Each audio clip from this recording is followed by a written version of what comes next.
அனைவருக்கும் வணக்கம். நாம் இந்த பதிவில் கோவிந்தா நாமத்தை நம்ம சொல்வதன் மூலியமாக என்னென்ன அதோட முக்கியத்துவம் என்ன, அதோட மகத்துவம் என்ன என்பதை பார்க்கலாம்.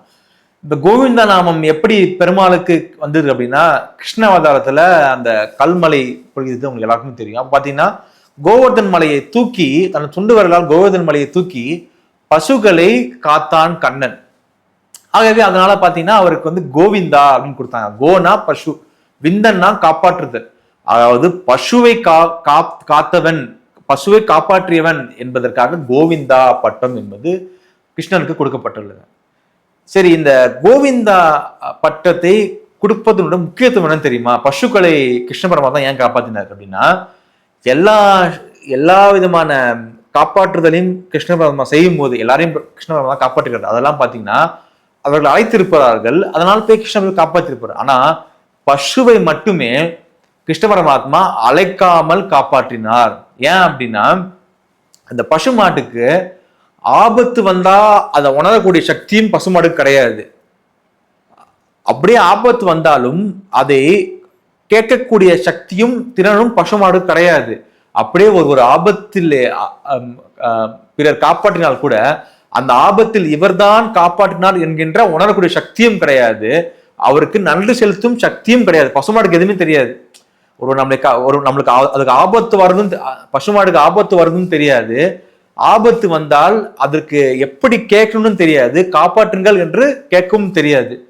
ஆகவே அப்படிப்பட்ட பசுமாட்டை கிருஷ்ண பரமாத்மா காப்பாற்றினார். இதுதான் கோவிந்தா நாமத்தினுடைய முக்கியத்துவம். அவர் யாரையோ காப்பாற்றினார், அவரால் அழைச்சாருங்க கிருஷ்ண பரமாத்மா காப்பாற்றினார். ஆனால் கோவிந்தா என்ற நாமத்தின் முக்கியத்துவம் இதுதான். உதவின்னு சொல்லி கேட்க திறனற்ற ஒரு பிராணிக்கு கூட, ஒரு பசுமாட்டு கூட பெருமாள் வந்து அனுபவம் பண்ணி காப்பாற்றிருக்கார்.